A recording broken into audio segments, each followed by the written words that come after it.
So just now we have a presentation by Tom Ruttink. Tom Ruttink is a senior scientist on genomics in plant science unit at ILVO in Belgium. He has a master's degree in molecular science, specialized in plant physiology, molecular biology, biochemistry, and molecular physics. He has finished PhD in plant molecular biology and biochemistry. He has founded and he currently coordinates the genomics platform at ILVO, which integrates NGS wet lab protocols, computational infrastructure, and all accompanying bioinformatic data analysis methods to perform state-of-the-art genomics research in crops, livestock, and natural marine and aquatic populations. He is also operational leader of ILVO bioinformatics cell. Areas of Tom's expertise are molecular biology, genetics and genomics, bioinformatics, transcriptomics, genome assembly and annotation, comparative genomics, new breeding techniques, genome editing, high-throughput genotyping, analysis of population, genetic diversity, meta-barcoding, and metagenomics of microbial communities. So, all that for you. Congratulations. So, Tom will give a presentation on variant calling with high-density SNP arrays. Thank you. Hello? Yeah, it's working. Okay. I think I have to stand here. I usually wave my hands a lot when I talk, but now I have to point this there, and that'll restrict me a little bit. Because of the end of Philippe's talk, just before the lunch, I put a few extra slides in at the end of my talk of something that Philippe didn't have time to speak about. So I'm going to squash what I was going to say about arrays in a little bit shorter time, and then there's a little bit left for GBS-based haplotyping at the end of this talk. So, ooh, it shakes. This is something that Philippe has just introduced in great extent. I just put the slide in to make you aware of a distinction between genotyping platforms. I have to point here. So genotyping by sequencing is meant for tens of thousands of loci, each 360 to 300 base pairs long. It's de novo discovery. So anything that is in between those restriction sites will be sequenced. You don't need to know which SNPs occur before you do your experiment. You will find that out while you are doing the experiment. That's de novo discovery. And it's excellent for pool sequencing and allele frequency, as Philippe has already introduced. The alternative is single base SNP assays after you know that they exist. If you know SNPs exist in a certain population and you are only interested in those SNPs and you want to get complete data from those SNPs across all of your accessions, then you can spend your money only assaying those SNPs. There's no novel discovery. If you introduce new genotypes into your pool and they carry extra SNPs, you will not find them because you don't want to find them. So that's a big difference. The bridge between those two, I guess, is whole genome shotgun resequencing, right? So if you resequence many genotypes, then you can discover the SNPs, and once you know those SNPs exist, then you put them on an array. So the rest of the first 2/3 of my talk will be about arrays. So keep in mind that we always know that the SNP exists, at least in the populations or in the accessions that were used to design the arrays. What kind of nucleotides exist? Nucleotide conversion types exist. So we have 4 nucleotides. They have different types of conversions. There's transitions, which are between C and T. Of course, in the opposite strand, that would be a G to an A, and those are the most abundant ones. and then there's transversions.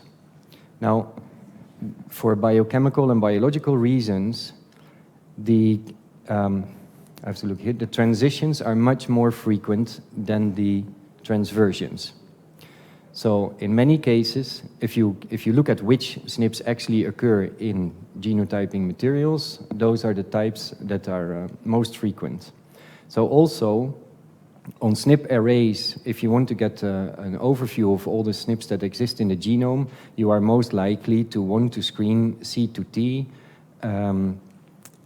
or G to A type of SNPs, yeah? Simply because they occur more often in nature. Now, in principle, a SNP can be biallelic, triallelic, or tetraallelic, but in reality, triallelic and tetraallelic SNPs are very rare, almost to the point of no existence. So when we refer to SNPs, we usually just refer to biallelic SNPs. There are two versions. Why am I telling you this? Because if you want to design an assay that needs to discriminate between different versions and you know in advance which ones to type, then there are just two options. So you need a chemistry that just has, for instance, two colors, right? So we're going to ignore the others. Voilà. So there are a bunch of commercial microarrays available. Two companies basically dominate this area.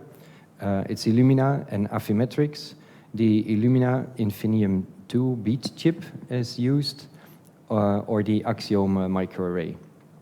I'm not a salesperson, so I'm just reporting what I find online. For Illumina Infinium, you can have a custom design, or they are already available for tomato, rice, maize, and soybean. There are high-density arrays, which are basically anywhere calling SNPs, a specific and fixed number of SNPs, for instance, in the range between 3,000 and about 90,000 SNPs, or the high-throughput ones between 90,000 and 1 and 700,000 SNPs. But you decide before which SNPs these are, and those are fixed on the array. Those are the ones that you will get genotyping data for. Affymetrix works with Axiom. These are in the catalog. In the catalog online, so you can order them and have a service provider do the hybridization and the screening for you. Those are available for Arabidopsis, apple, cotton, well, you can read them. And these are from expert design, so they were usually created by people in the research field, and they needed it, so now they have it. But Affymetrix keeps selling them from their catalog, right? And they are expert designs between 35,000 and 817,000 SNPs, okay? Voilà. So how are these made? For instance, I just mentioned that you first need to sequence a genome or a collection of genomes in order to identify which SNPs actually occur for that species. So this is an example for soybean, but it's just to give you a bit of a flavor of how these things evolve over time.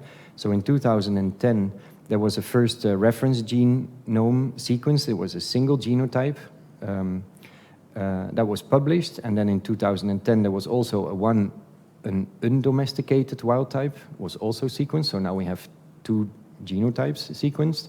Then in 2010, somebody or a group sequenced 17 wild and 14 cultivated lines. These were all sequenced by resequencing, like Philippe has said. It was shotgun sequenced, so you get small pieces of DNA that you align to a reference sequence. So any polymorphism with respect to that reference sequence became part of the catalog. Okay.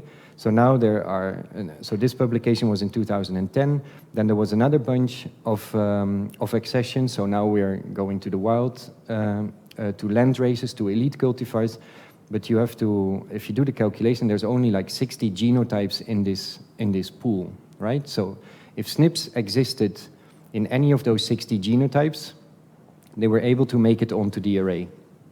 All the other genotypes that are present in the world were not part of the discovery phase, so they are not necessarily on the array. And finally, there are a group that sequenced 302 genotypes, land races, cultivars, etc. So now the more resequencing you do, the more complete or the more realistic this set of SNPs will become for that particular species.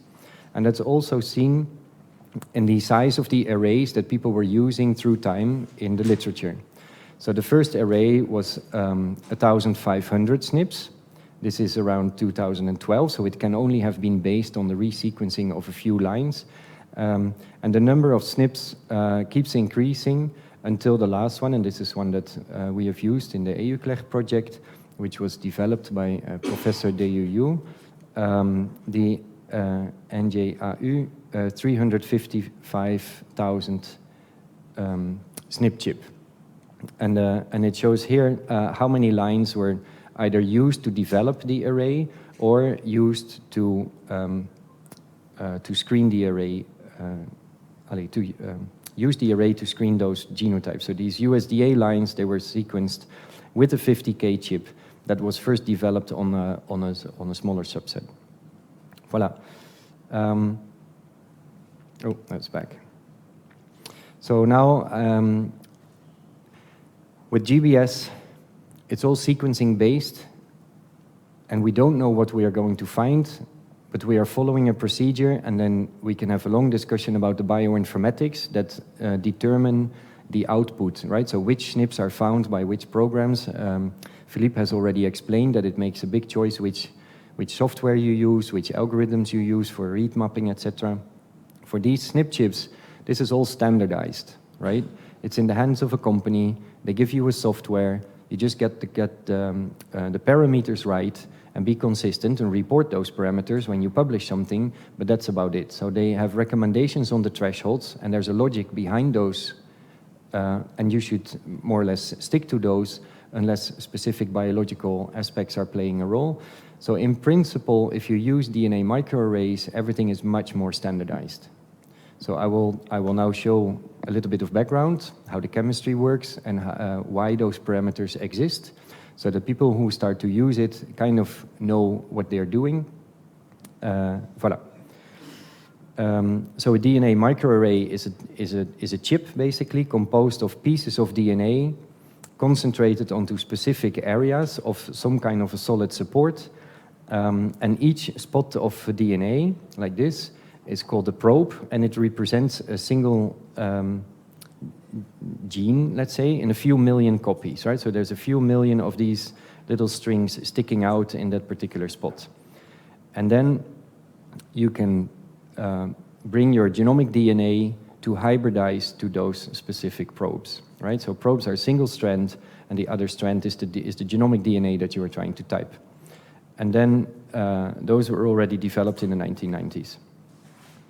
So there are many applications of DNA microarrays. This is just to give you a background. Today we will speak about genotyping, which is the lower line, but there are many applications of having such probes in an ordered array on a slide. First of all, you can quantify gene expression.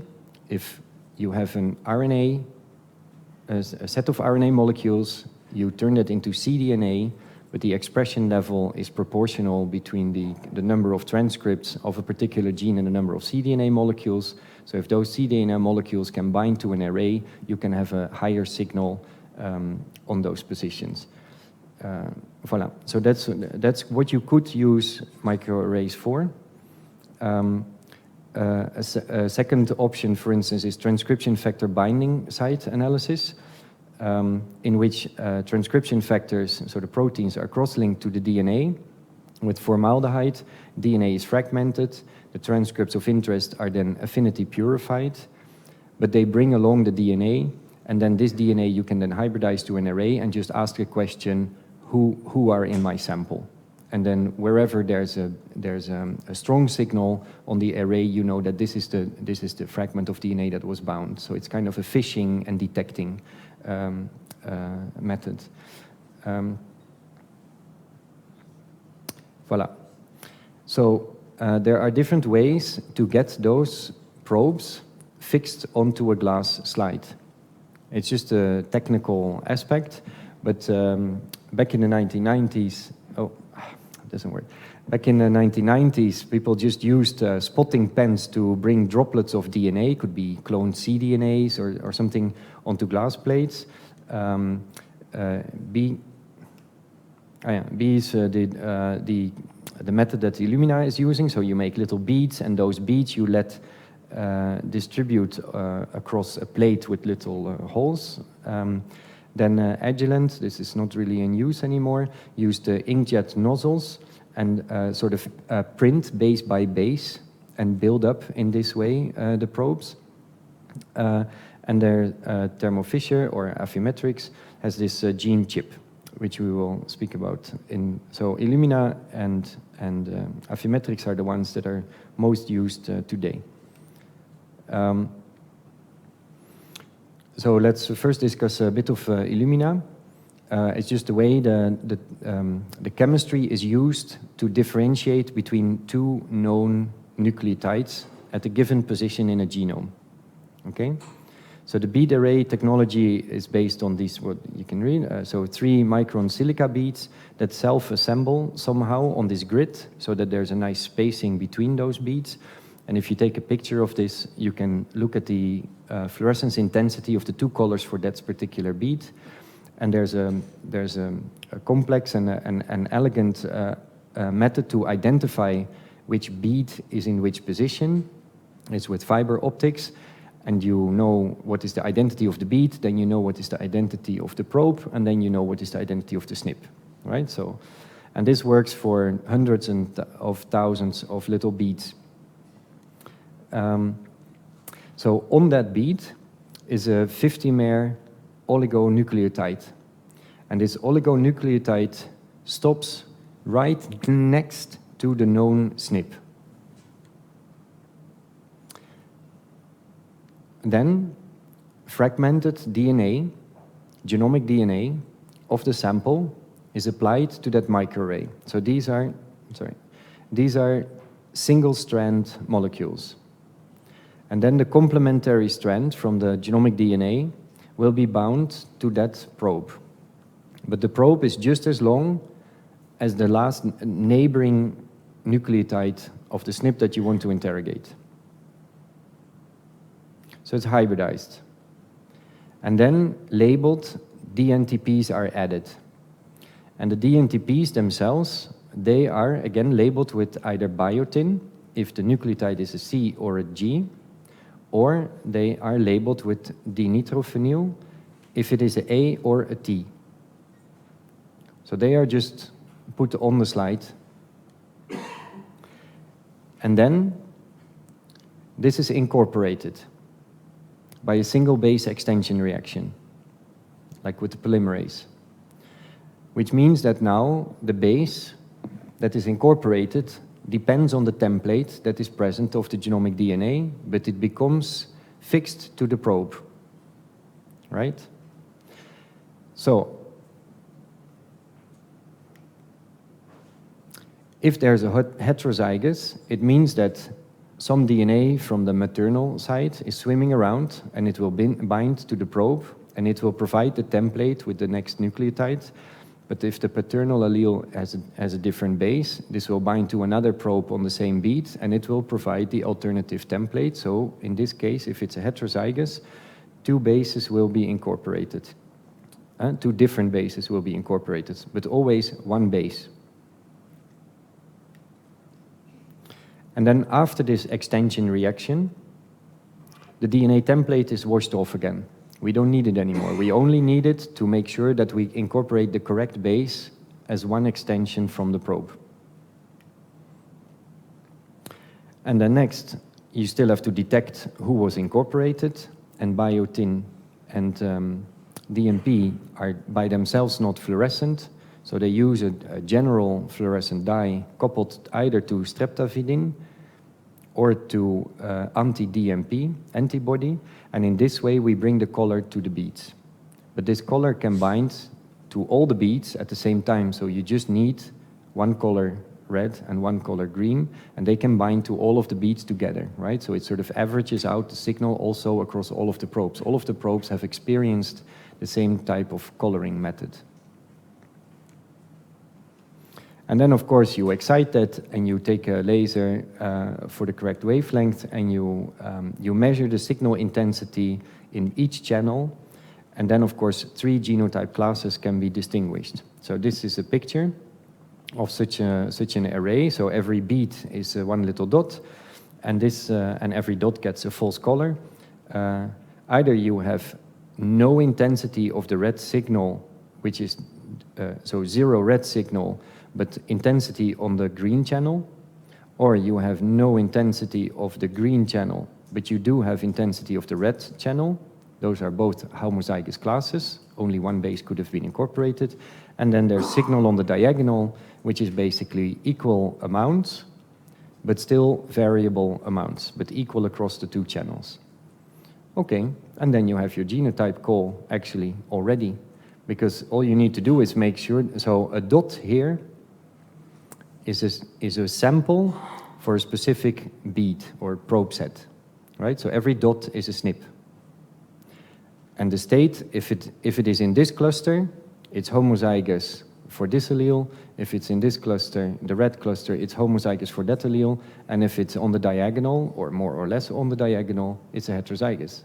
So it's as easy as that. There's no bioinformatics involved at all, it's just clustering. So this is just a summary of the algorithm, of the procedure. Now I've told you in the beginning that most of the SNPs are transitions, which means that they are A to C or, sorry, I forgot. The alternative, the transversions, there are 16% in the genome. But remember that the A and the T both get the same color. So you cannot discriminate SNPs that are AT substitutions. So in order to detect those, they use a different trick.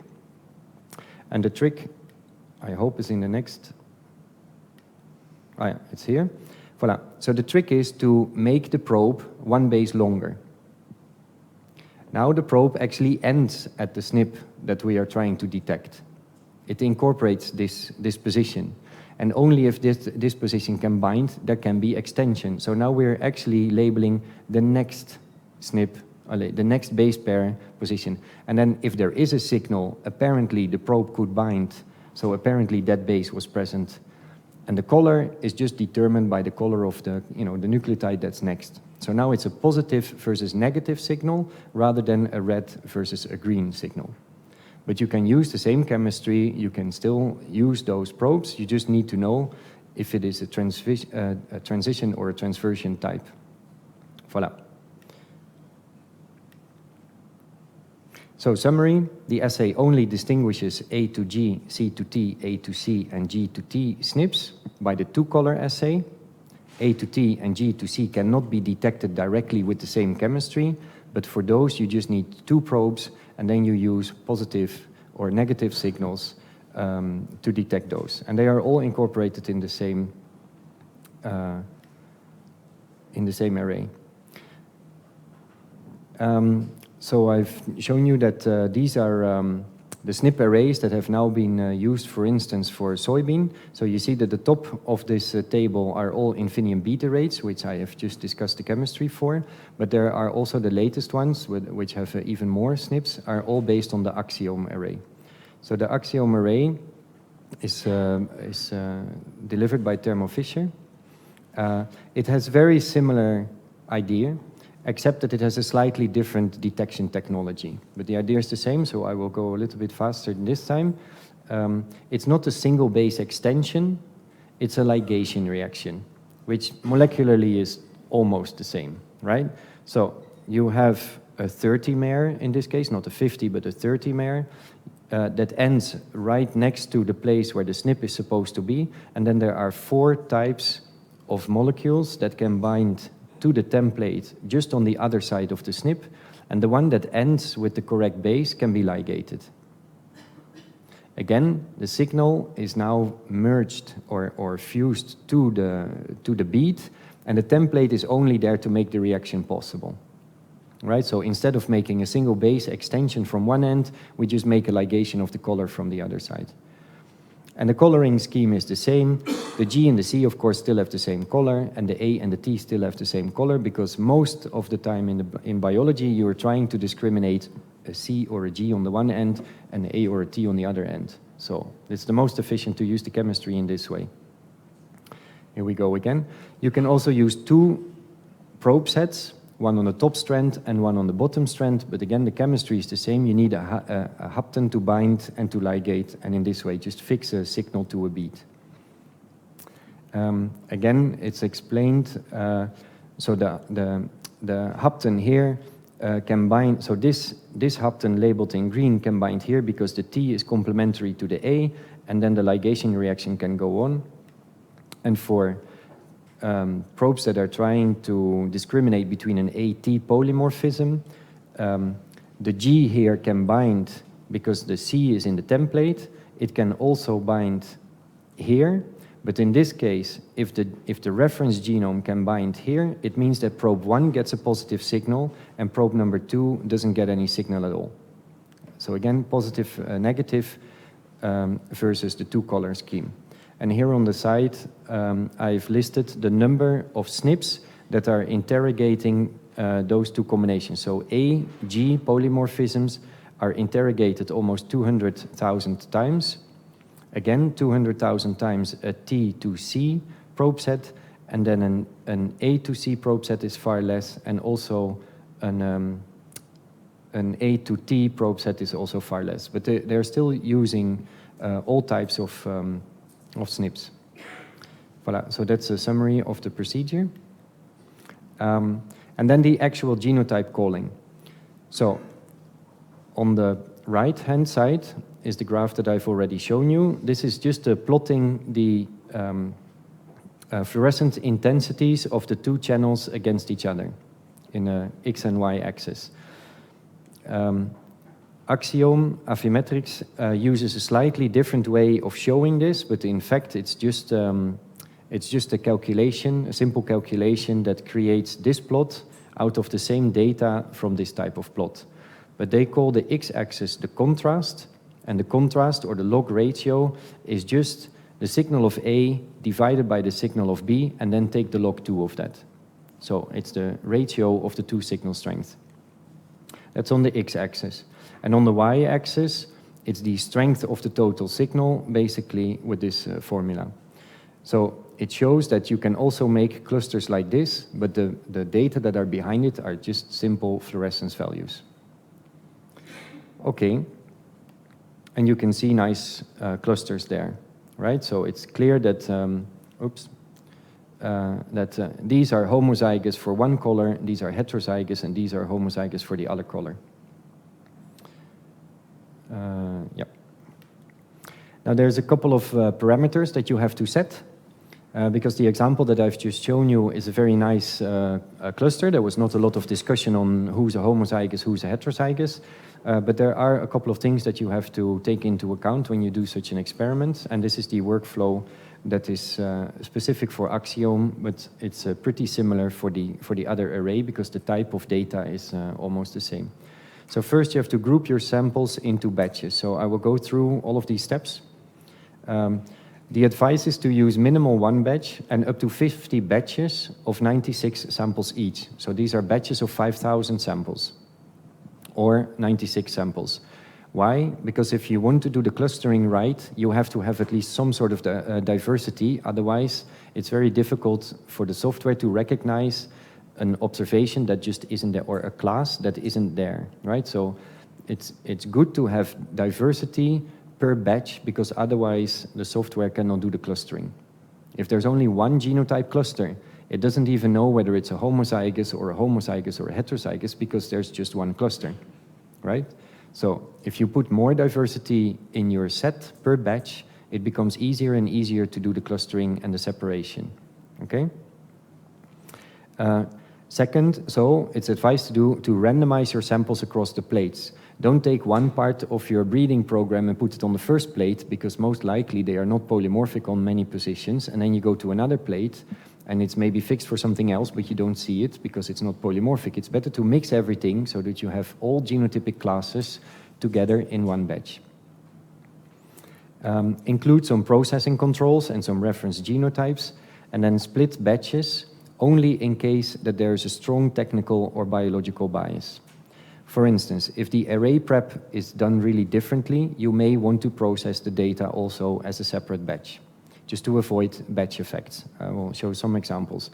The same goes for tissues, for polyploid samples, with or without whole genome amplification. If you have a very small amount of DNA, you can duplicate or replicate the DNA before you put it on the probe, but it may give you different signal strength. So it's better to do all the samples that need it together and all the samples that don't need it also together, because then at least the signal strength will be clustered appropriately.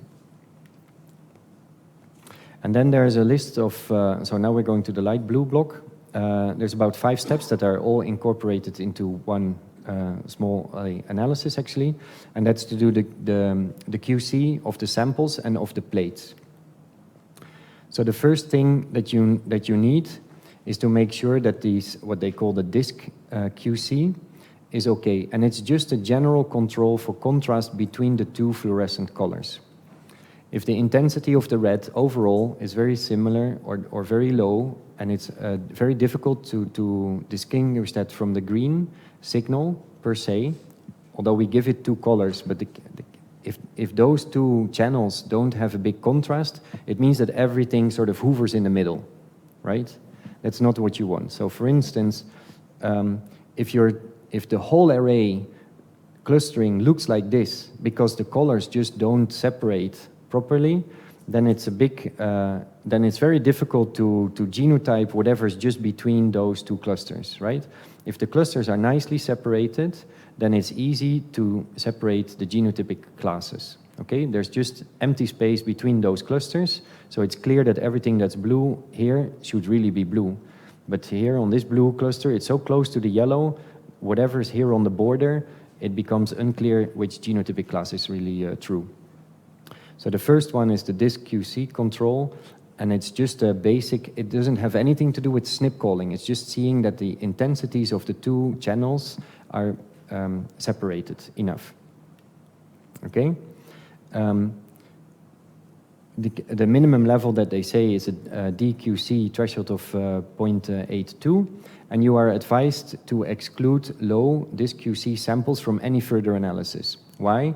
Because for all the SNPs, they will hover around the middle, but they might be incorporated into the heterozygous signal, but in fact, it's just a low contrast and they should have been on the outside, right? So if you have a sample that doesn't have a nice contrast, it always puts all the signals in the middle, and if you look at all the samples together, it always will look like a heterozygous, and that's wrong.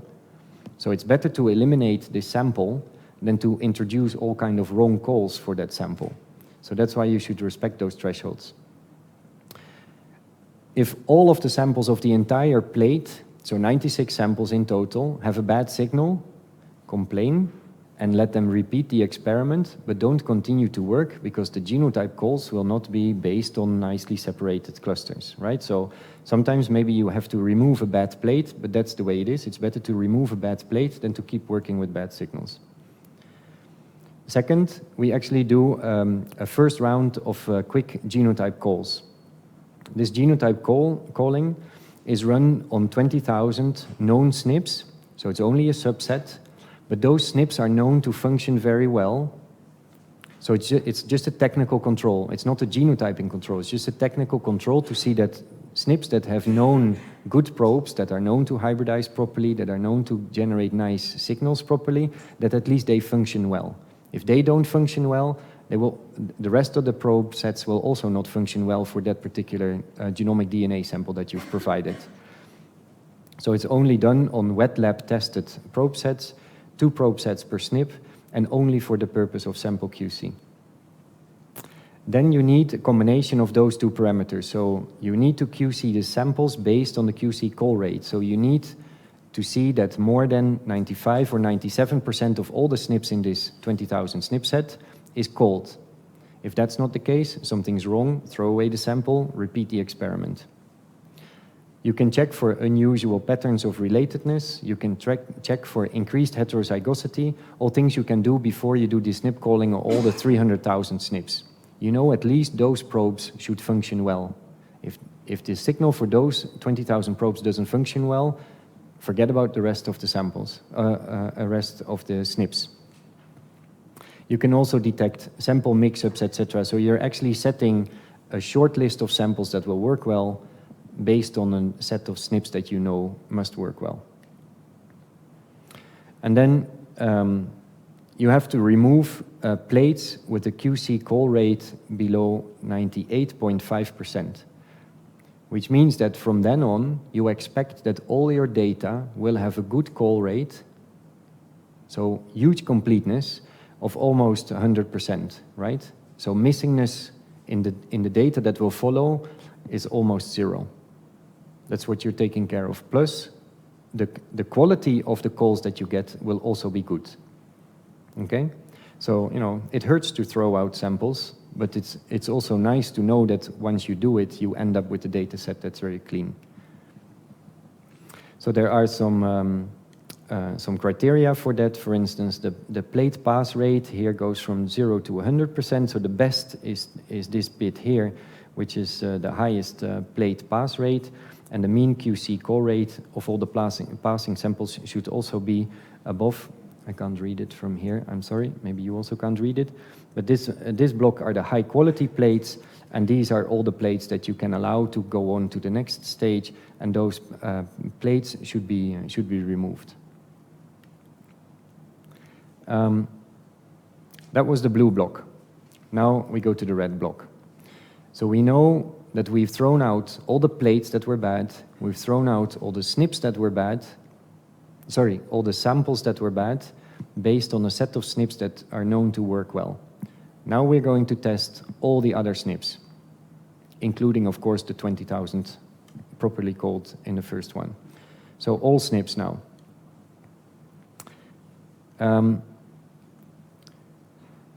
You can do this for all the samples clustered together for genotype calling in all SNPs. You can also choose to run this only on a subset of SNPs. For instance, if after running all of the SNPs you find out that certain SNPs are really bad, you can choose to eliminate that from the entire process, either to speed it up or because you're not going to use the data downstream anyway. So it's possible to define a list of SNPs for this analysis. In principle, the first time you do it, you just say all. But it's later, it's a possibility to exclude a few SNPs if you know that they are consistently performing badly.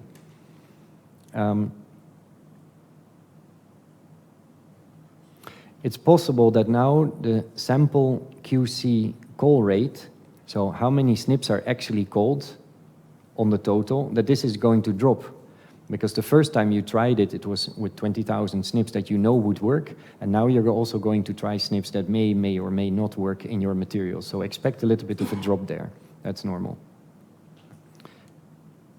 And then the calling algorithm will, based on this clustering, create at least 6 different classes. So there's the poly high resolution class, which is here, which are most of them. So all three genotypic classes detected with at least presence of all the 3 classes. It's all possible that they are all clustering here on one of the color channels, and there's no samples detected in the other 2, but it can still be detected as a monomorphic with a high resolution.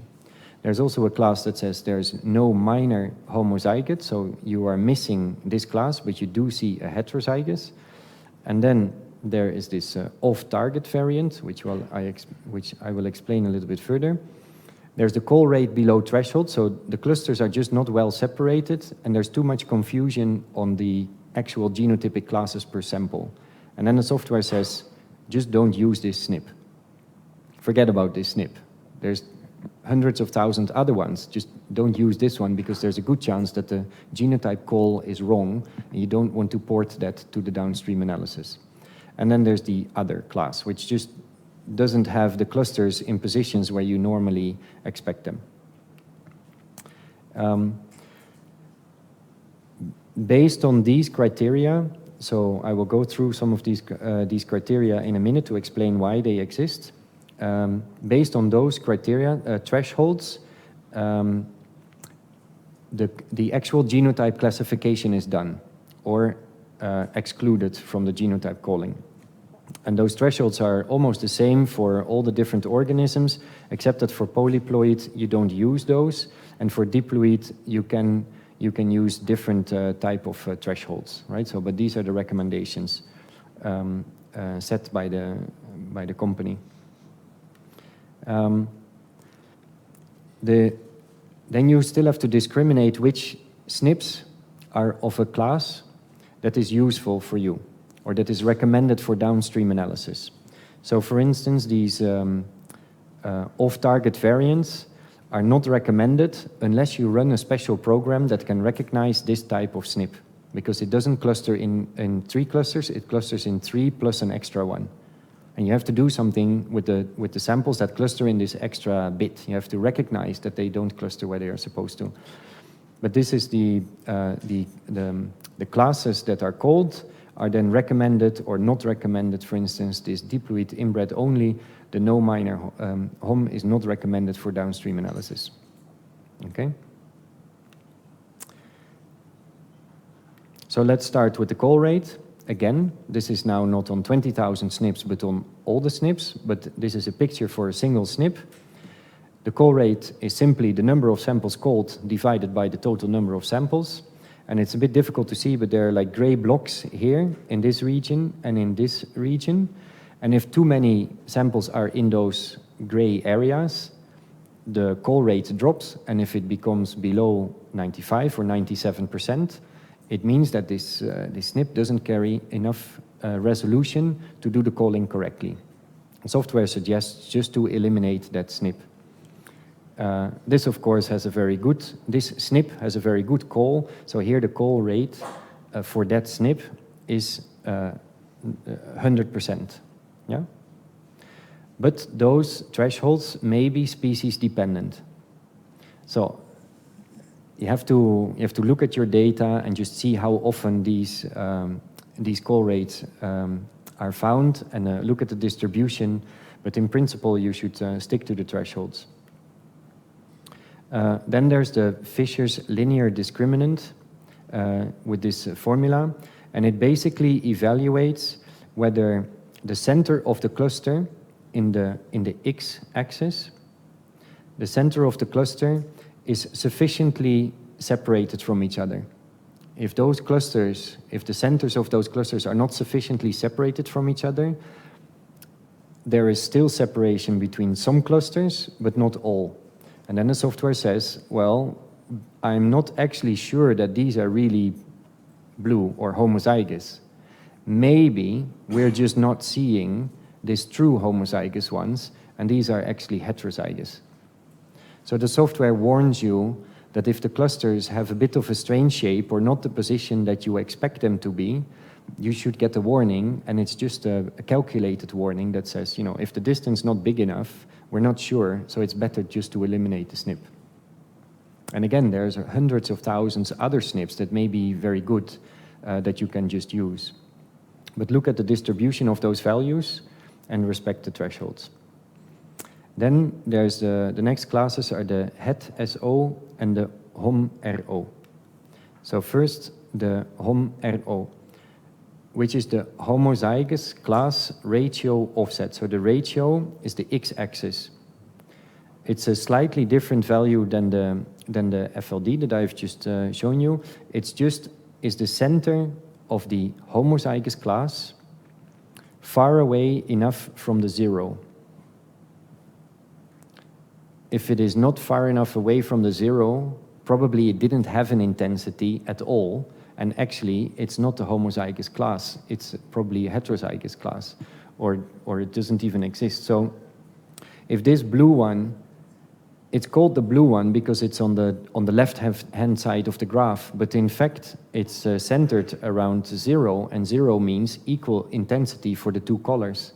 So why would you call something a homozygous class if it has equal intensity for the two colors? That doesn't make sense. It's just that the clustering algorithm said, well, I think there are 3 clusters here. One of them I haven't detected, but these must be 2, and therefore the right-hand side I will call the heterozygous, and the left-hand I will call the homozygous. But you should get a warning from the software that in fact it doesn't really make sense because the blue one isn't far out on the left side of the graph itself. So use this warning to select those classes. Well, the software will run it automatically and will just kick out those SNPs, and they will go to the other class because those values are just not fitting. The same goes true for the heterozygous strength offset. Now we are speaking about the y-axis. And the question is this cluster above the mean of those two clusters? Because of the way the chemistry works, this is the place where you expect that cluster. But for instance, in this case, you see that the yellow is actually below the average of the blue and the red. And again, this is a signal for the clustering algorithm to report, I've made a cluster, but I don't actually think that this is a cluster that belongs to the heterozygous class, because this offset just doesn't fit the expectation. So eliminate those. What else can we recognize? For instance, here's this OTV class, which is nicely in the middle. It's if you look at the x-axis and it's in the middle, it's probably heterozygous. But if you look at the y-axis, it says that it's equal strength, but actually there is no signal. That's why it's on the bottom of the y-axis. Well, if there is no signal, maybe there's no signal because the probe actually didn't bind the genomic DNA anymore. And the probe probably didn't bind the genomic DNA because there were more SNPs neighboring the SNP that we were trying to interrogate, blocking the hybridization. So the fact that the probe sets work, because on many samples you generate signals, they just don't work for those samples. But don't call this sample a heterozygous.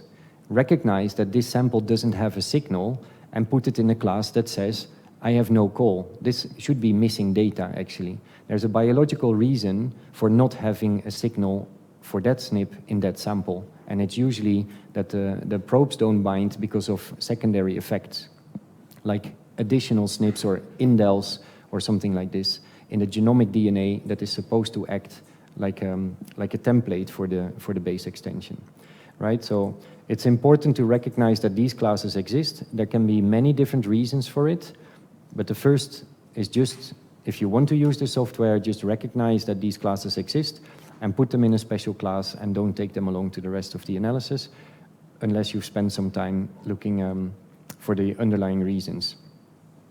Again, we don't sequence here. We don't have the luxury of GBS where you see every base. You just see signal or no signal. You have no idea which SNP it is that is causing the problem, if it is a SNP at all, or an indel. We don't know. We just see signal strength of hybridization. We don't actually sequence this part of the probe.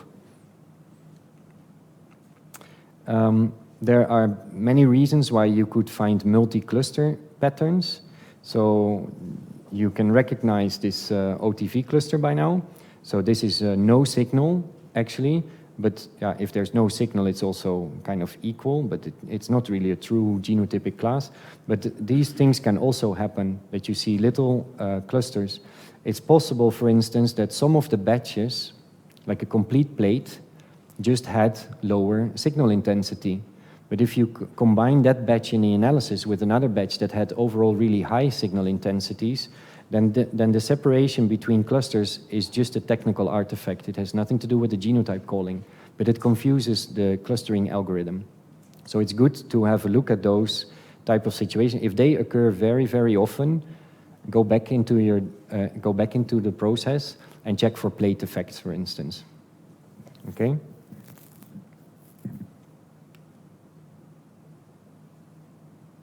So the OTVs I've already discussed. And then once this is also something that Philippe touched upon, after you have received your VCF file, so your variant call file, that is just a simple matrix with all the SNPs below each other and all the samples next to each other, just a big matrix, you can do all kinds of biological logical checks, like Hardy-Weinberg equilibrium. If your sample set follows Hardy-Weinberg, you can test with the SNP calls whether this is indeed true, or which SNPs do not follow that. You can test, maybe not so often in plants, but Mendelian trio errors. You can check genotyping call reproducibility across technical replicates. It's nice to put the same genomic DNA on a couple of plates just to see that it's consistent. For this, you need duplicated pairs. If you really want to take a genotype call reproducibility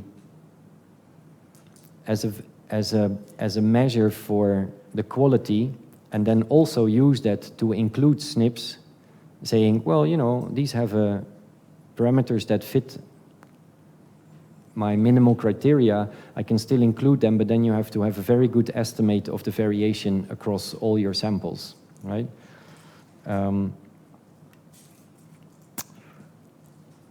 If you genotype inbred lines, you have to use a certain option that is called the inbred heterozygous penalty.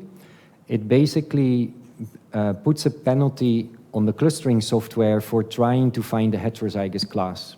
So if you just run the software, it likes to find a heterozygous class because that's what it expects.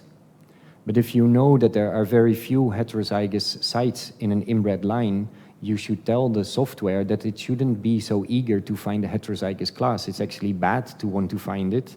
So you have to give it a penalty, and then all the clustering becomes much more consistent.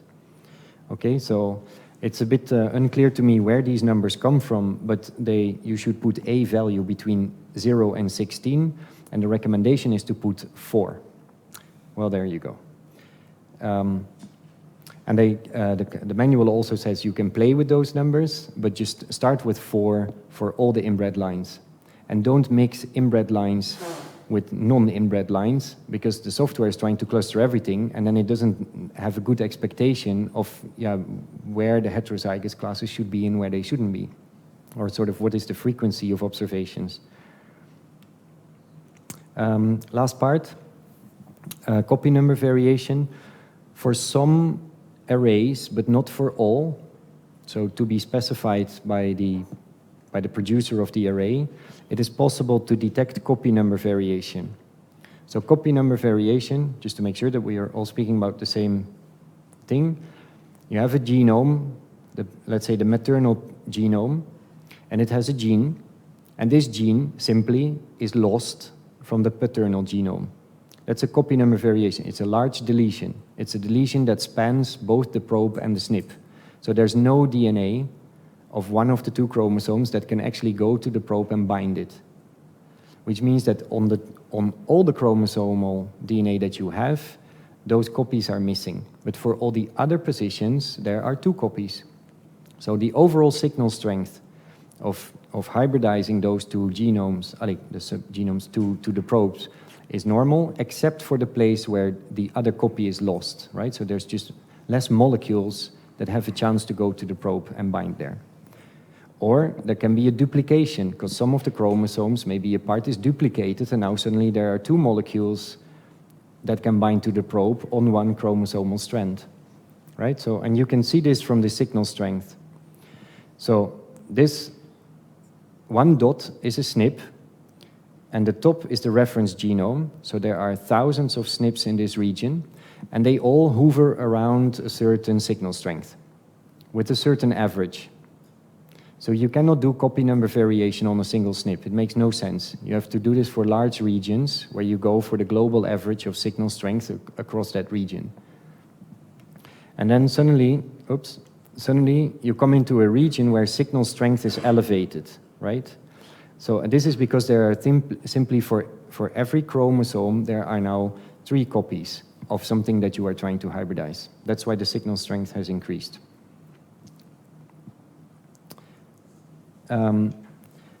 Increased with respect to what? This maybe you have to choose. You have to choose this wisely. Either you can create a self-reference, which are all the samples genotyped together on the plate, and it assumes a random distribution and a low abundance of copy number variation, right? So it doesn't happen very often, which means you can find something that sticks out. But if there are many copy number variations, and they are in certain subsets, then they start to to have a large effect on the global average, and it's more difficult to recognize them. So in some cases, it's better to use samples with a known and a normal copy number variation, calculate the mean of that signal strength, and then compare it to that. This is like the wet lab validation of the standard, right? And then you can compare it to that. There are several ways to plot those data. For instance, you have the log2 ratio of the red channel and the green channel that suddenly makes a jump.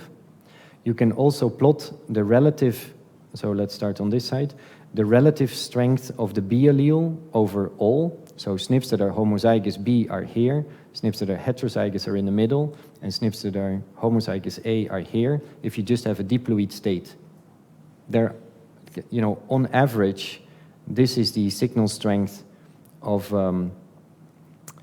SNPs that are all heterozygous in a diploid state. But if you go to a triploid state, the signal strength distribution automatically splits into 4 lines. So here we can recognize, still homozygous A is of course the same, homozygous B has the same strength, but now this is split into two lines, right? So some SNPs are in the state BBA and others are in the state BAA, but they do have a different relative ratio of B signal over the total, right? Some of them just have 1/3 of the signal because there's 2 other copies of the A that generate the total of the signal.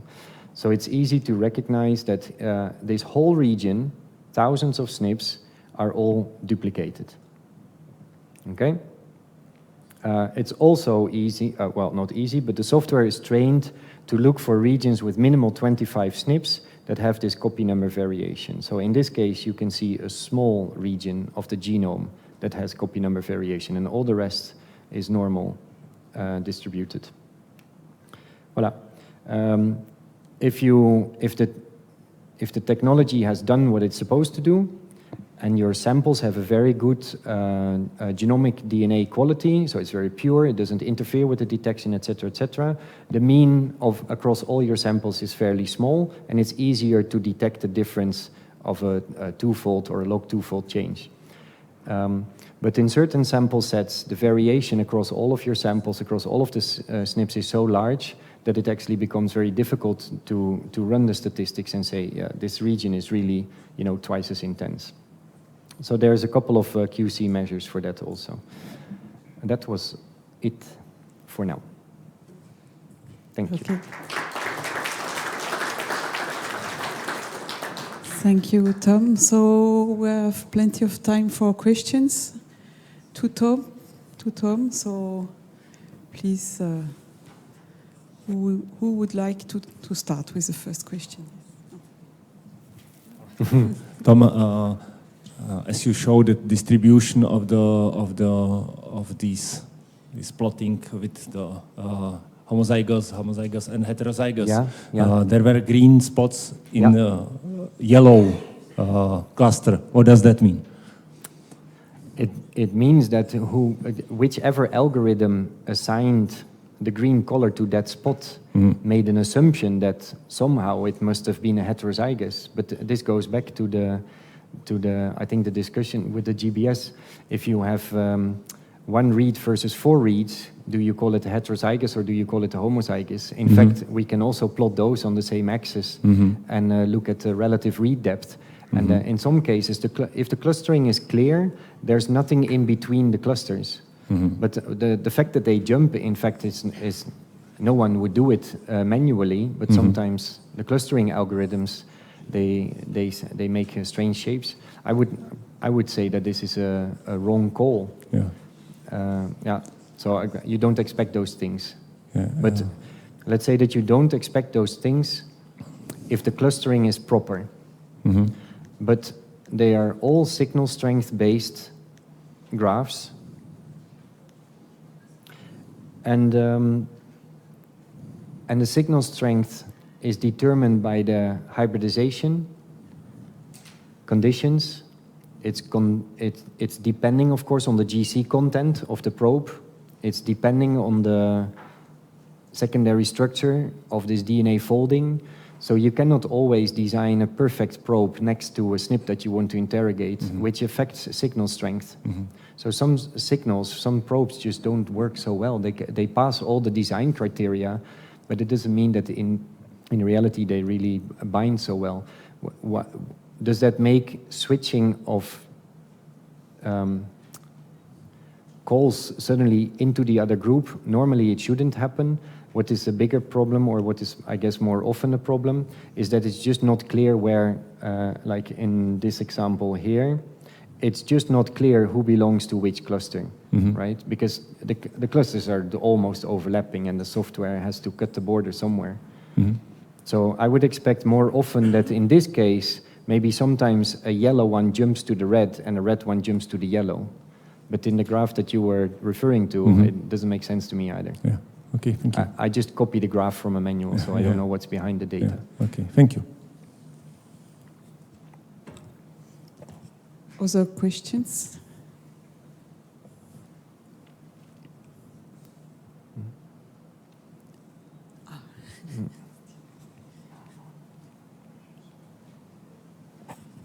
Thank you.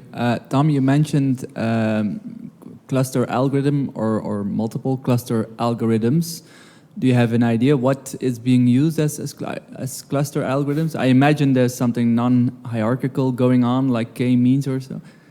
It's not mentioned in the manuals. It's a software from Affymetrix, and it says we do the clustering.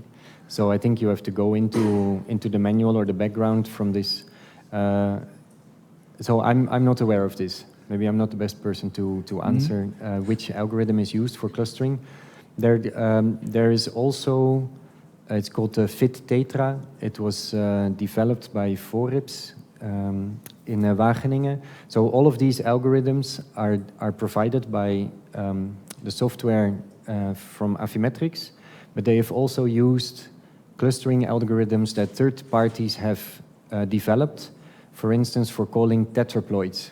Of course, they have different assumptions on how many clusters you expect, etc. So there are different clustering algorithms for sure, but I don't know the mathematics behind it.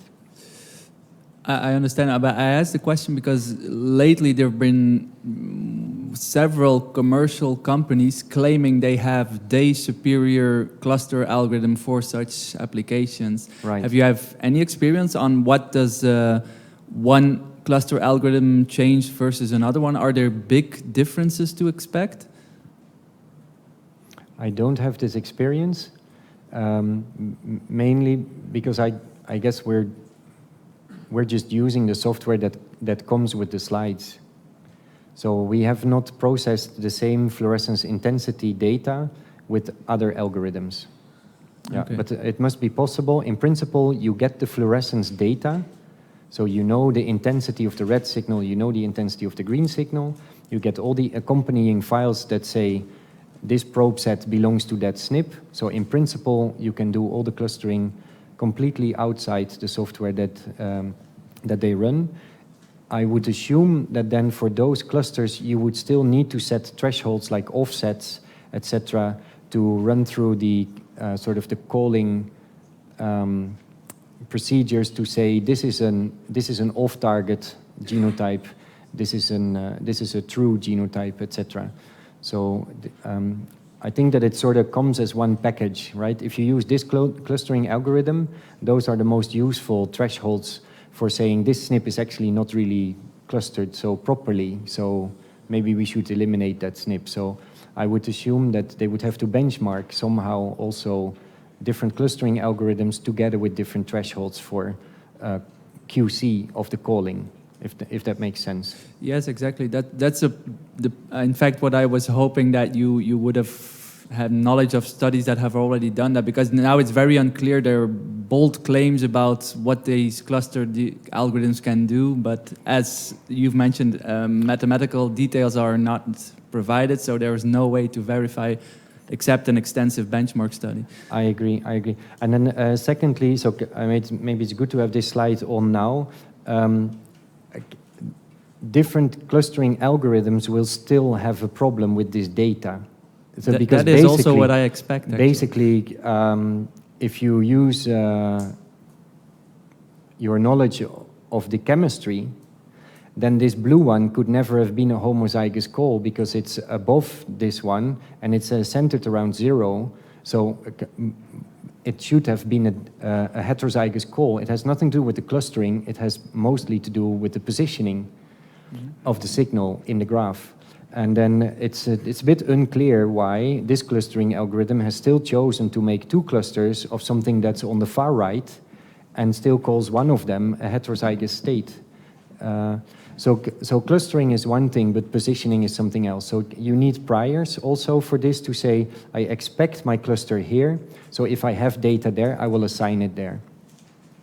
But yeah, I'm afraid I'm not the best person to answer these mathematical background questions. Sorry.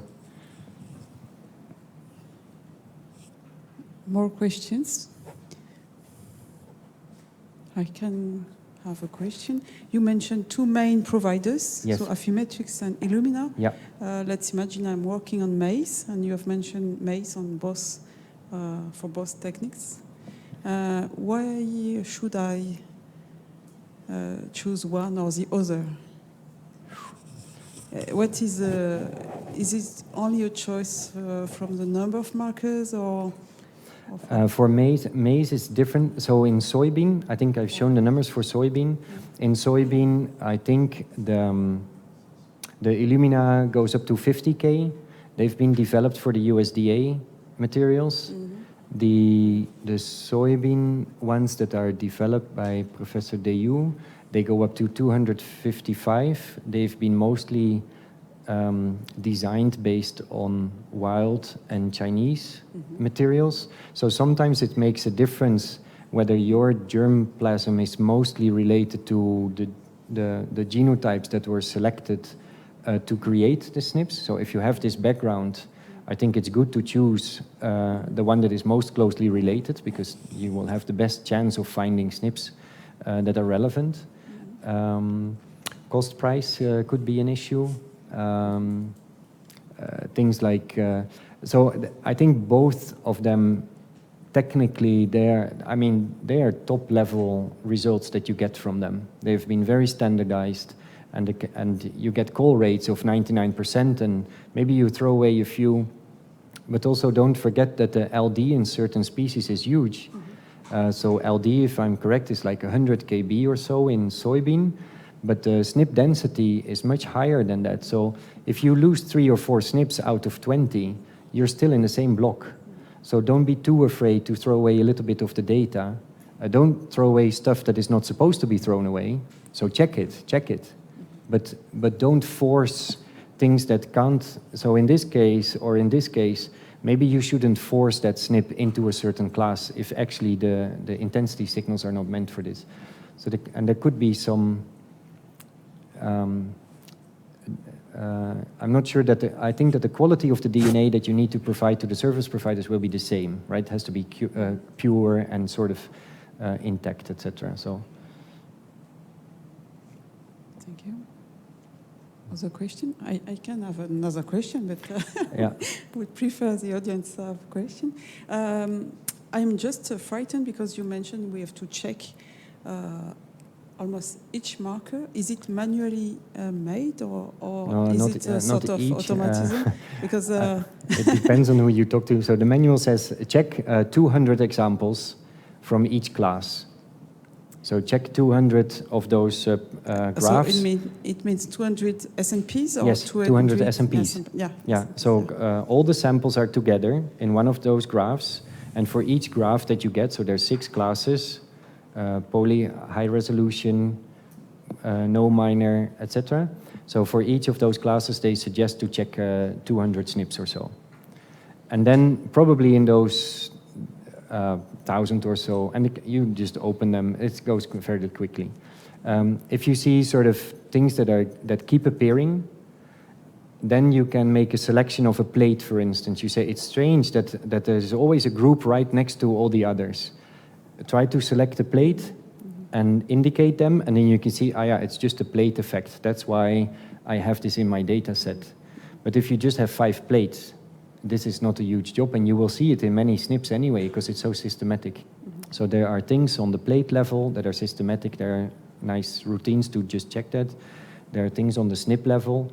I have spoken to people working for a company that have actually looked at the difficult classes, whether they could still rescue them just by looking at all of them and just recalling. So in principle, you can indicate a cluster like this, just drag a circle around it with the mouse, right-click and say, this is an off-target variant, or this is a homozygous variant. So you can overrule, but the idea is not that you overrule this for 350,000 graphs. So I would say run the analysis with all the standard parameters, see that you get good descriptions of the SNP frequencies, look at, for instance, their origin, make a PCA plot, see that all the genotypes are where you expect them. And if all of those things make sense and you still have 200,000 SNPs, don't bother in the beginning too much about the ones that you've left behind. But if you find a region in the genome that's of a huge interest, then you can still go back and look at all the other SNPs in that region. So I would do these things sort of iteratively, but stepwise. Check 200 or so. Convince yourself that your data at least is okay, that there's no problem with the hybridization signals or like really technical artifacts. And as long as that's okay, just continue. Yeah. We have time for more questions. No? What do we do? Do I present something about haplotypes, or do we continue? Yes. Because I don't know about the timing and the program. It's up to you. We have 5 minutes before, 5 minutes before the break. No? Yeah, 5 minutes is not really... But I think we can extend to, I don't know, how much time do you need? I don't know, I can say something in 10, 15 minutes, 10, 15 minutes, I think maybe? we can, yeah, of course. 15, yeah? Yeah. Okay. Thank you, yeah. So, this has not really been prepared to a great extent, but we've had some questions for Philippe at the end of Philippe's talk, and until now we have... Oops. So until now we have spoken about single SNPs and GBS data. So I will switch to GBS data. I've also worked quite a lot on GBS data together with Philippe and others. And we have recognized that, so this is the advanced level, right? So if you could follow Philippe, maybe you're still with me. If there were things that were not so clear, I run a small risk of losing you now, but let's see how far we get. So the point is that we can look at single SNPs, but we can also look at SNPs in combination next to each other. We call this a haplotype. And I will first explain quickly the rationale why looking at haplotypes is essentially different than looking at SNPs. And then second, I will show you sort of a quick preview of software that we are developing to make use of that. Okay, so it's not available yet, but I hope it will be soon.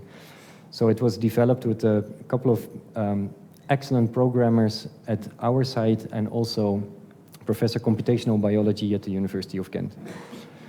The idea is that we work in outbreeding species, we work with populations. Populations means that these are all unique individuals, but they share some alleles between each other. Oops. If you do a GBS experiment and you do a read mapping, this is the result. So you see a restriction site. This is better, I think. So you see restriction coordination isn't great there. So this is a restriction site. No, sorry, this is a restriction site.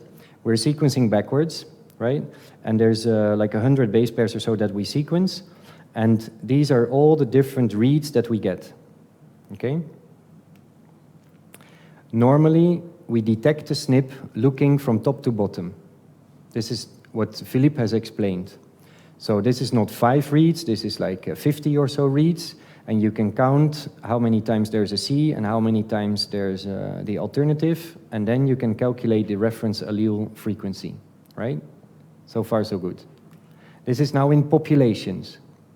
This is in populations, because if we go to the field, we are interested in the population as a whole, not on a single individual in that field.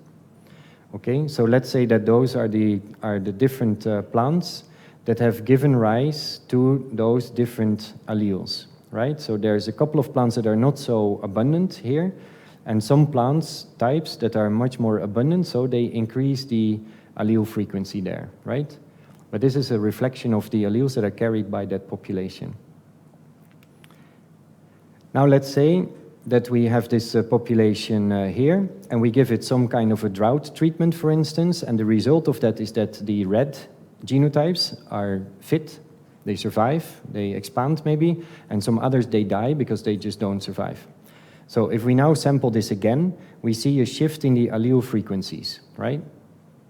You can also use this as a contrast for phenotypic and genomic selection or genomic predict, etc. So, but it's just that there are two populations, state A, state B, or phenotype A, phenotype B. Now the key question is, do we read this read data from top to bottom or from left to right? If you read this data from top to bottom, we are speaking about SNPs. We look at each position individually. We evaluate each position individually. We don't care about the neighbor. We go through this file, position by position, and we read it from top to bottom, and we make a decision, is there a SNP there or not? And then if yes, what is the allele frequency? Now, I wish to excite you with the idea that, in fact, some SNPs, like this one, may show that signal, that there's a shift. But other SNPs are shared between alleles, and they don't show this shift. So it depends on where you look. It's all in the same region, but it depends on where you look. In fact, if you look at this from left to right, you can recognize that this allele as a whole has actually increased, and some others must have decreased. So only looking at this data from left to right, somehow we have the intuition. That doesn't work. We have the intuition to count this as an allele, as a haplotype frequency, and to count this as SNP allele frequencies, right? So it makes sense to at least realize that there's two ways of looking at the data. Now I will give you like an arbitrary calculation example. This is my reference. These are three SNPs, and there are 4 haplotypes. I have a certain population, and this is arbitrary numbers, but let's say that these are the relative allele frequencies. The allele frequencies are the most true representation of what's happening here, because the DNA is just translated to these reads. It's not translated, it's sequenced, and these are the true frequencies of those reads, which are copies of the genome. Now, if we sum this in the SNP orientation, we can say it's 5% of reads given A, another 50% given A, so the total of the reference allele frequency is 55%. That's the sum of 4 different alleles, but I don't know that. I can just see 2 versions. The same for the others. Now, this is my population before the drought, and this is my population after the drought. I have a strong allele shift. Of course, I put that in to show you that there's a strong shift. So some of them completely disappear, others increase. Now, if I look from top to bottom, the red one is the first population, the black one is the second population. I still count the A's together, so now it's 30% plus 0%, it drops to 30%. But it's kind of hiding the signal, because I'm confounding 2 SNPs together. Because I'm summing up SNPs that are shared between multiple alleles, multiple haplotypes, I'm summing them up together and I'm losing resolution, right? So it is more difficult, it's arguably more difficult to discriminate this allele frequency distribution from that allele frequency distribution and still couple it to a phenotype than this one versus that one. If you agree with me on that, then it makes sense to keep listening. If you don't agree, you can now go for coffee. The idea is that we would like to, we have not proven this, but I would like to test that haplotypes are at least a valid alternative for genomic selection or for other prediction models versus SNPs. In some cases this may be the case, in other cases it may not be the case. It has yet to be proven, but the first thing that we would like to do is at least generate the right data to prove it with. So I'm not claiming that it is better, but what I'm saying is that I would like to help to give data that at least can be used as input. It's still allele frequency data, but now it's reading it from left to right and not from top to bottom. There are a few issues that we have also discovered doing GBS. You should not worry about it, because the message of this presentation is that we have a way to deal with it, but it's nice to realize that these things are happening. So read mapping itself is polymorphic because of the SNPs and the indels that we're trying to see. So the restriction sites themselves can be attacked by SNPs and then destroy a restriction site. But not only that is the case, also the read mapping itself is affected by SNPs. So in this region, it's colored sort of light because it's soft clipped. There is no read mapping there. The algorithm has done the read mapping on this part, and then suddenly it stopped. Why? Because there were too many mismatches. It says, I don't know what to do next, because there are too many SNPs close to each other. I will stop my alignment here. The read goes on, but the alignment does not. Okay? There's another possibility, because we always sequence the first 100 or 150 base pairs away from the restriction site. Well, if there is a deletion in the genome that I'm trying to sequence, I don't need to spend my cycles sequencing that part. And by the time I've reached the 150th base to sequence, I'm already reaching further into the genome, right? Starting from the same start position. So now I'm covering a part of the genome that I will never sequence in this genotype, simply because I've skipped a piece here, and I'm always sequencing 150 base pairs away from where I start in the genome that I'm sequencing. So now I'm covering a part that I will never cover here. What's the genotype call at this part?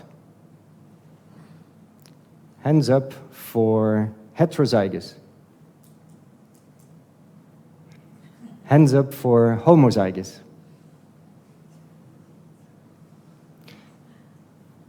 You're right. If you use the normal routine for genotype calling, the only reads that you see here are homozygous. But the true genotype, well, actually we don't know, but there's a pretty good chance that it's not homozygous here. At least if you look at it in this orientation, it's still a heterozygous, right? So the more of these artifacts, which are systematic artifacts, there's a very good biological technical reason for sequencing in this way, but the more of these SNPs occur and the more of these deletions occur, the more of these things we are creating on the flanks of such read mappings. Nobody looks at this, but it's there. And the software will do exactly what it's asked to do, namely, tell me what's going on here based on all the reads that you can see. Homozygous. Heterozygous, heterozygous, homozygous, homozygous. Yeah, again, homozygous, because this part here is missing. Voila. So what do we need for haplotyping input? We need a set of SNP positions, and we need to know where to start the haplotype and where to stop the haplotype. And we need reads to cover that region if we want to do this based on the sequence itself. So read by read, we are going to say this at this position, this SNP at this position, this call at that position. Oops. Oh, that's back, sorry. Is it serious? Well, yes. About 25% of the loci suffer from,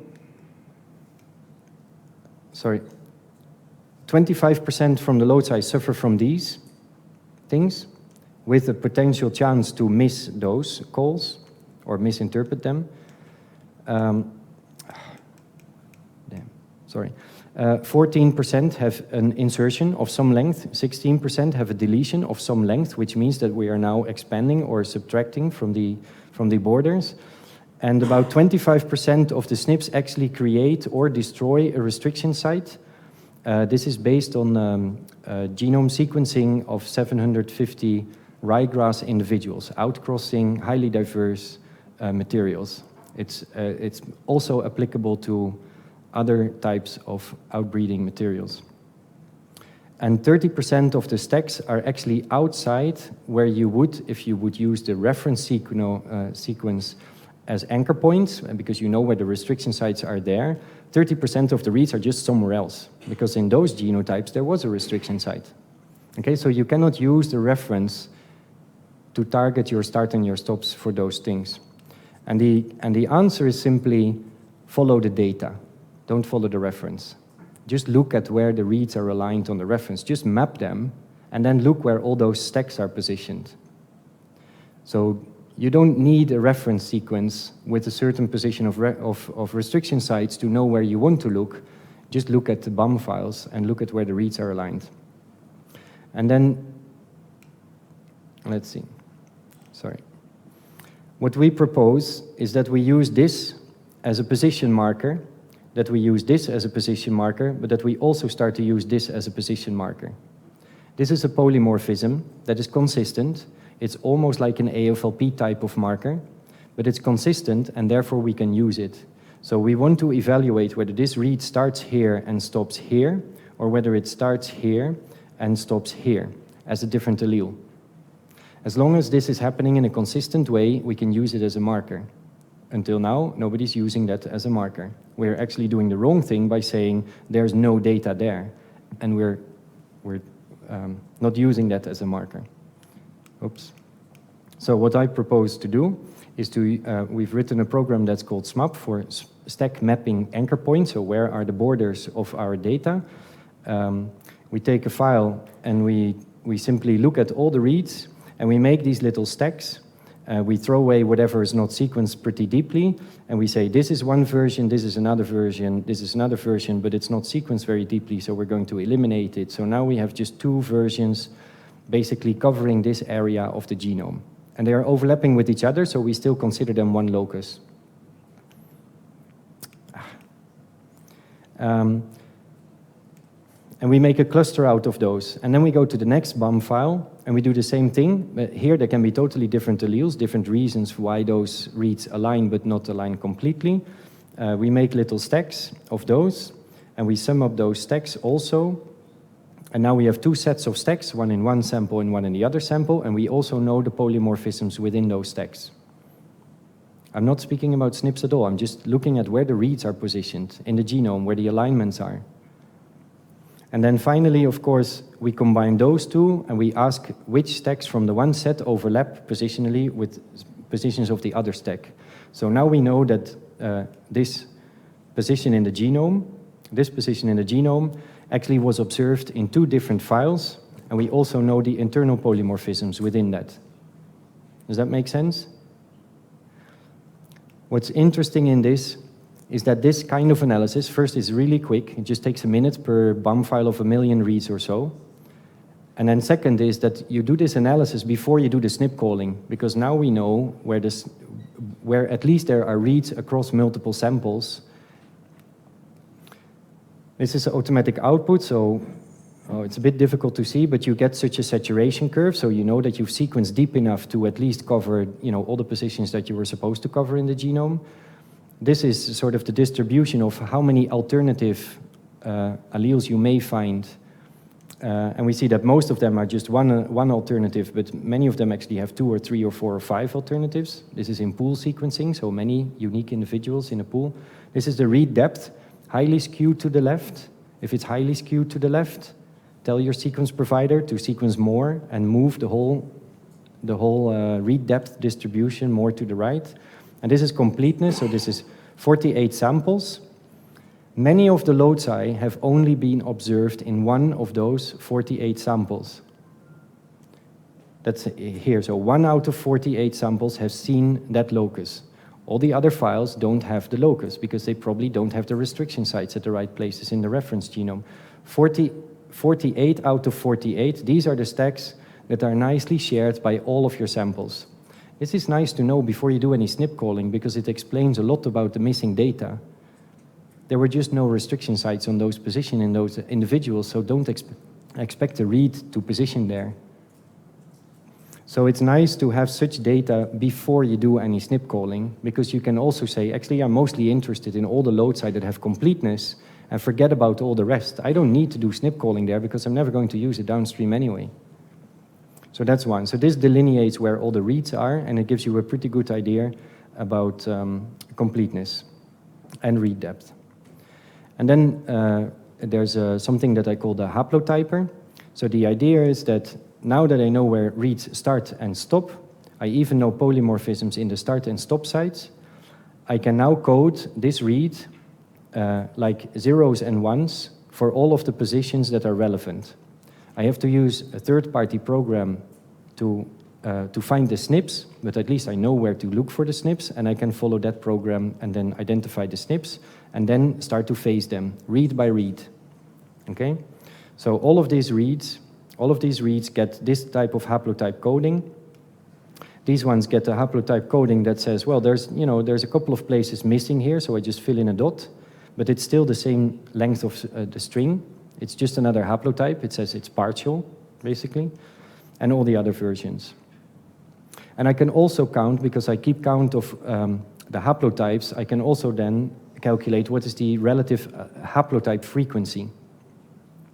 And now I get the numbers that I like to see. I don't sum up this SNP in this region. I sum up all of these reads because they have the same phase across all the SNPs. And I'm also actually counting this SNP position as an observation. It becomes a dot, but it's still an observation. I haven't skipped it from the total read depth. So the algorithm works sort of like this. So you have a BAM file. On the one hand, you look at where the reads are, so where the stacks are. It's just looking what are the start and the stop sites of the mappings. That's one action. On the other side, you use third-party program SNP calling algorithm to say which SNPs exist. The next step is to make an intersect, so which bundles of SNPs actually belongs to which stack, because that's where the reads are, that's where you can do the phasing. You make an intersect of that, and for all of those positions, we will now make the haplotypes. So haplotype is something like this, so you have a set of polymorphic positions. It doesn't matter anymore whether they are a start of an endpoint or an actual SNP, and read by read, every read, if there's 10 million in a file, you look at all 10 million in the file. But for every read, you evaluate whether it's indeed positioned at this locus, and if so, what would be the haplotype for that one. And then you sum them up in the memory. You see, each time you find a new haplotype, you start counting by one. If you find it again, you just add one. So the read depth is kept in the memory like this. And then in the next locus, there may be just two borders and one SNP in the middle. It's a shorter haplotype, and we count the number of reads. So this we do, and we say, well, we need at least 10 reads for each haplotype, but you can select that yourself. And we store that in a memory again. Then we go to the next file. We repeat the same routine. This is a file that has far fewer reads in total, so many loads are not sequenced deep enough. So if they're not sequenced deep enough, we also don't store it. This is really missing data. But you can program this on the command line. Then we have all of those separate files, temporary files, that have now only counts and haplotypes, but not the raw reads anymore, right? So it's completely compressed type of representation of all the alleles and their total read counts. And all of those files we process again, we bring them together. So we make like a left join, we know which haplotypes were observed ever in any of the files, and we join all those counts in a huge table. We do a bit of filtering because we need sort of like a minimal read count per haplotype, etc., and like a minimal frequency, and we transform the whole thing to actual relative frequencies. So the total stack depth may be 100, then we express each haplotype as a relative allele frequency, with 100% as the total of the whole stack. Then if we look at the allele frequency spectrum, so this is the one sample. On the x-axis is the allele frequency of a haplotype. So this is distribution. What you see here is that many, many haplotypes occur at an extremely low frequency, like 5% or 10% in this population. Some of them are like 50-50, etc. And this is the haplotype count. So I don't know if it's visible there. So many of the loci actually have 2, 3, 5, 6 alleles. This is almost like SSR data, where you have 4 or 5 different alleles maybe at this locus, except that this is SSR data with a huge number of markers, based on exactly the same data as Philippe has shown. Voilà. We can also transform that for individuals, because in individuals you see this heterozygous call and the 2 homozygous classes. So you can just use thresholds and say, well, if it's in this region, just call it a homozygous or call it a heterozygous. But it's still multi-allelic. So these are the typical graphs for pools, for diploid individuals, and for tetraploid individuals with the 4 classes as we expect. And that's it. So it's a different way of looking at SNP genotyping data. I think it has a nice potential because it's multi-allelic. You get it for free. It's the same data as otherwise you would have used for SNP data. And there's a couple of sort of logical checks about which loci you actually can use across the entire sample set. And you can do this at a very early stage of your analysis so that you can limit your computational resources to only the parts that are interesting. Voilà, that's it. Thank you very much, Tom. Nice explanations.